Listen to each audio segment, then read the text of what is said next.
Hello दोस्तों, Radhe Radhe. Welcome back to my channel. और आज की इस वीडियो में मैं आप सभी के सामने एक नई पास्ट लाइफ की केस स्टडी को लेकर आ गई हूँ। दोस्तों, इस केस स्टडी में मेरा जो क्लाइंट था वो एक्चुअली में मेरा क्लाइंट नहीं था, वो मेरे फ्रेंड का क्लाइंट था। और मेरी फ्रेंड भी एक बहुत अच्छी पास्ट लाइफ रिग्रेशन थेरेपिस्ट हैं। उनका ये क्लाइंट अपनी पास्ट लाइफ को एक्सप्लोर नहीं कर पा रहा था, अपनी पास्ट लाइफ में नहीं जा पा रहा था। दोस्तों, ऐसा होता है जब हमारे सब कॉन्शियस लेवल पे कुछ ब्लॉकेजेस होते हैं, जन्मों जन्मों के कर्म बंधन होते हैं, जिस वजह से हम अपनी पास्ट लाइफ को कई बार एक्सप्लोर नहीं कर पाते। तो उस केस में हमारे पास एक ऑप्शन होता है कि कोई दूसरा पर्सन उस क्लाइंट के कॉन्शियसनेस से कनेक्ट होकर उसकी पास्ट लाइफ को देख पाए और उसके जीवन में जो प्रश्न हैं उन प्रश्नों के उत्तर ले पाए। मैं अपने फ्रेंड के उस क्लाइंट के साथ कॉन्शियसनेस से कनेक्ट हुई एंड मेरी फ्रेंड ने मुझे कमांड्स दिए। मैंने उनकी पास्ट लाइफ को एक्सप्लोर किया। उनका प्रश्न ये था कि आखिर किस वजह से उनके बचपन से लेकर आज वो 40 प्लस की एज में हैं, उनको कभी भी अपने परिवारजनों से कोई प्यार, कोई एक्सेप्टेंस नहीं मिला। बचपन में ना माँ बाप का एक्सेप्टेंस मिला, माँ से भरपूर टॉर्चर, शादी हुई तो पति ने रिजेक्ट किया, बच्चों ने रिजेक्ट किया, और आज के टाइम पे वो बिल्कुल अकेली हैं अपनी लाइफ में। कोई खुशी नहीं है, कोई अपना कहने वाला, अपना मानने वाला नहीं है। बहुत दुखी मन से इस बात का रीज़न जानने के लिए वो मेरी फ्रेंड के पास आई और मेरी फ्रेंड ने मुझे कांटेक्ट किया कि क्या मैं उनके लिए उनकी कॉन्शियसनेस से कनेक्ट हो सकती हूँ।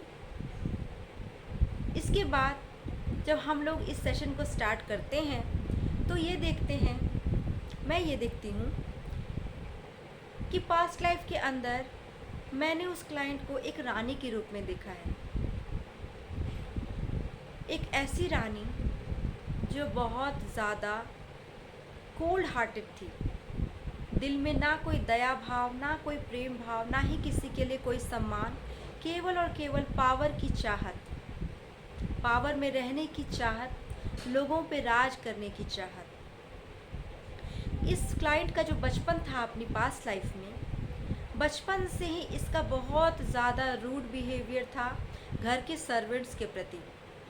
किसी भी सर्वेंट से वो इज़्ज़त से बात नहीं करती, इज़्ज़त से उनको ट्रीट नहीं करती। हालांकि उनके सर्वेंट्स उनको बहुत प्यार से रखते, उनकी बहुत सेवा करते।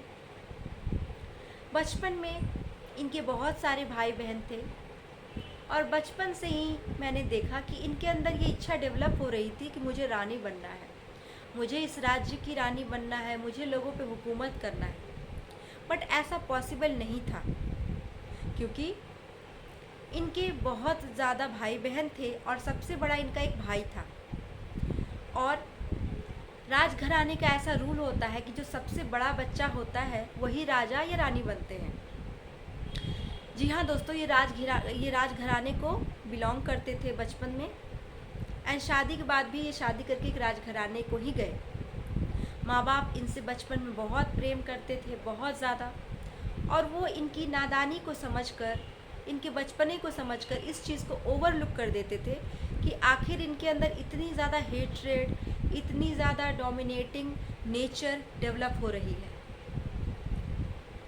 जब इनको ऐसा लगा कि धीरे धीरे अब मेरी एज भी बढ़ रही है, अब मेरी शादी की एज हो रही है, मेरे माता पिता मेरे किसी न किसी राजकुमार के साथ मेरी शादी कर देंगे और मैं रानी नहीं बन पाऊँगी क्योंकि मेरा बड़ा भाई ही राजा बनेगा। तो इन्होंने अपनी चॉइस से एक बहुत ही छोटे से राज्य के राजकुमार से अपनी मर्ज़ी से शादी कर ली। वो राजकुमार मंदबुद्धि था। जी हाँ, उनको दिमाग कम था। इनके माता पिता इनके इस डिसीजन से बिल्कुल खुश नहीं थे, बहुत दुखी थे। पर क्योंकि ये सबसे छोटी थी, बहुत लाड प्यार से पली थी, तो इनके माता पिता इनके इस ज़िद के आगे गिव अप करके इनकी शादी धूमधाम से उस राजकुमार के साथ करवा देते हैं। उस राजकुमार का जो पिता था वो अपने उस राज्य का राजा था। इन्होंने सभी के आगे बहुत ही अच्छी एक्टिंग करी कि मैं इससे बहुत प्रेम करती हूँ, इस मंदबुद्धि राजकुमार से, और मैं इसका ख्याल रखूँगी और मैं इसका जीवन सुधारूँगी, मैं इसका सहारा बनूँगी। उस राजकुमार के पिता को ऐसा लगा जैसे उनके बेटे की लाइफ में एक बहुत बड़ा सपोर्ट सिस्टम आ रहा है। आफ्टर मैरिज धीरे धीरे इस रानी ने पहले तो अपने पति को समझाने बुझाने की कोशिश की कि वो अपने पिता से कहे कि वो इसको रानी बना दे, बट क्योंकि वो मंदबुद्धि था, वो इन सब पॉलिटिक्स को समझ ही नहीं पाता था, ना ही उसके अंदर इतनी बुद्धि थी कि वो इस तरह की बातें कह सके। उसने अपने फादर इन लॉ को भी बहुत ज़्यादा कन्विंस करने की कोशिश की एंड धीरे धीरे उसके फादर इन लॉ इस चीज़ से कन्विंस होकर उसको रानी बना देते हैं। दोस्तों, जब वो रानी बन जाती है तो वो देखती है कि ये राज्य तो काफ़ी छोटा है, मुझे इतने छोटे राज्य की रानी बनकर क्या फ़ायदा। अब वो धीरे धीरे आसपास के छोटे छोटे जो प्रांत थे, जो जगह थे, उन पे हमला करवाती और उनको अपने अंडर लेने लगी। यह बात उसके फादर इन लॉ को पसंद नहीं आ रही थी। वो काफ़ी शांति प्रिय राजा थे और उनके कोई भी दुश्मन नहीं हुआ करते थे इस रानी के आने से पहले। आसपास के सभी राज्य में उस राजा की बहुत ज़्यादा रिस्पेक्ट थी क्योंकि बहुत ज़्यादा शांति प्रिय और फ्रेंडली थे। धीरे धीरे दूसरे प्रांत के लोग जिनके अंडर वो प्रांत था वो आने लगे और राजा को कंप्लेन करने लगे कि रानी हमारे राज्य पे हमला करवाती हैं और हमारे राज्य को कब्जा कर लेती हैं। राजा ने जब रानी को कन्फ्रंट किया तो रानी ने राजा को जेल खाने में डलवा दिया और ज़िंदगी भर उसी जेल खाने में बंद रखा और अपनी जो ये डोमिनेंट नेचर था उसका, लोगों की प्रॉपर्टी को अपने अंडर लाना, अपने राज्य को बड़ा करना, लोगों पे राज्य करना, इस चीज़ को कंटिन्यू करती रही। धीरे धीरे जब रानी की एज बीत रही थी तो उसने अपने राज्य को बहुत बड़ा राज्य बना लिया। अब रानी के अंदर एक अकेलापन सा था। उसे ऐसा फील होने लगा जैसे मैंने इतनी सक्सेस पाई, जो चाहती थी वो अचीव कर लिया, लेकिन मेरे पास अपना कहने वाला कौन है? कौन ऐसा पर्सन है जो मुझे चाहता है? पति तो मंदबुद्धि था, उसके अंदर तो प्रेम भाव की कोई समझ ही नहीं थी। माता पिता जिनके मर्ज़ी के खिलाफ जाकर उसने शादी की थी, उनसे भी उसका रिश्ता एकदम टूट सा गया था आफ्टर मैरिज। और उसने खुद ने भी ये रिश्ता जानबूझकर भी तोड़ दिया था क्योंकि वो बिल्कुल अपने आप पे फोकस्ड थी और उसको जो चाहिए था वो अचीव करने के लिए उसने सभी से रिश्ते नाते एकदम निभाने बंद कर दिए थे। धीरे धीरे अपनी 37 की एज में ये पर्सन जो थी, ये रानी जो थी, वो जहर पीकर सुसाइड कर लेती है क्योंकि अब इसको ऐसा लग रहा था जैसे सब पाकर भी कुछ नहीं पाया, केवल अकेलापन ही है, उदासी ही है मेरे जीवन में। जब ये स्पिरिट वर्ल्ड में जाती है, स्पिरिट गाइड के सामने कुछ बातें इसको रियलाइज़ करवाई जाती हैं कि इस लाइफ में जो रिजेक्शन आपको मिल रहा है क्योंकि आपने पास्ट लाइफ में सभी का प्रेम रिजेक्ट किया। आपके माता पिता इतना प्रेम करते थे, उनका प्रेम आपने रिजेक्ट करके उनकी मर्ज़ी के खिलाफ जाकर किसी दूसरे पर्सन को अपनी बेनिफिट के लिए शादी की। वो पति को आपने अपने झांसे में लेकर मैनिपुलेट करके शादी करके उसकी जीवन भी बर्बाद किया, उसके फादर का भी जीवन बर्बाद किया, उनकी जो एक पीसफुल राजा के रूप में इमेज थी उसको ख़राब किया, उनको जेल खाने में डलवा दिया और ज़िंदगी भर उनको उसी जेल खाने में मरने के लिए छोड़ दिया।